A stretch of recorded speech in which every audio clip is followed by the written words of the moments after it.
کیا آپ نے کبھی غور کیا کہ جو کچھ ہم اپنی زندگی میں اسلامی رسم و رواج سمجھ کر کرتے ہیں وہ حقیقت میں اسلام کے مطابق ہے یا صرف ہماری ثقافت کا حصہ؟ آج ایپیسوڈ 2 میں ہم تفصیل سے جانیں گے کہ کون سی غلط فہمیاں ہمارے ایمان کو متاثر کرتی ہیں اور اصل اسلام کیا کہتا ہے۔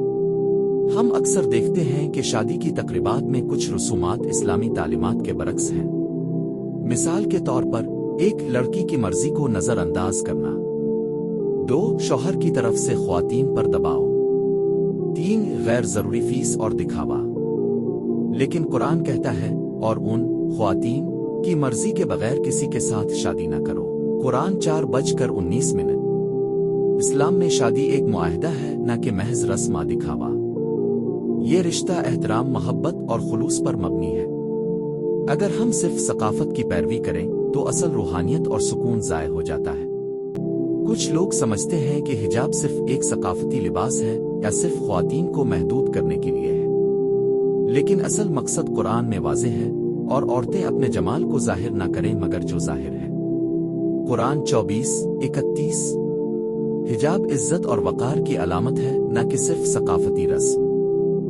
جب ہم اسلام کی روشنی میں اس کو سمجھیں گے تو نہ صرف ہمارے اعمال درست ہوں گے بلکہ ہمارا ایمان بھی مضبوط ہوگا۔ روزمرہ زندگی میں بھی بہت سی ثقافتی غلط فہمیاں ہیں۔ جھوٹ اور منافقت کی رواجات، روحانیت کو دکھاوا سمجھنا، رشتہ داروں محلے والوں کے دباؤ پر عمل کرنا۔ لیکن حدیث میں ہے، سچائی نیکی کی طرف لے جاتی ہے اور نیکی جنت کی طرف۔ صحیح بخاری و مسلم۔ اسلام ہمیں ہر وقت سچائی اور اخلاق کے اصول پر عمل کرنے کا درس دیتا ہے، چاہے ثقافت سماج کچھ بھی کہے۔ ہمیں یاد رکھنا چاہیے کہ ہمارا مقصد اللہ کی رضا حاصل کرنا ہے، نہ کہ لوگوں کی تعریف۔ بہت سے لوگ خاندان کے دباؤ کی وجہ سے غلط فیصلے کرتے ہیں۔ مثال کے طور پر شادی میں یا کاروبار میں والدین کی مرضی کے خلاف کچھ کرنا ثقافتی غلط فہمی کے سبب لگتا ہے بد اخلاقی۔ لیکن قرآن کہتا ہے، والدین کے ساتھ حسن سلوک کرو لیکن اپنی ہدایت میں ان کے ساتھ جبر نہ کرو۔ قرآن 31:15۔ اصل اسلام یہ سکھاتا ہے کہ احترام کے ساتھ اپنی حدود اور اصول قائم رکھنا ضروری ہے۔ یہی ہماری زندگی کو سکون اور برکت دیتا ہے۔ اصل اسلام دل کی نیت اور عمل کی سچائی میں ہے۔ اگر ہم صرف ثقافتی روایات پر عمل کریں تو ایمان کمزور ہوگا۔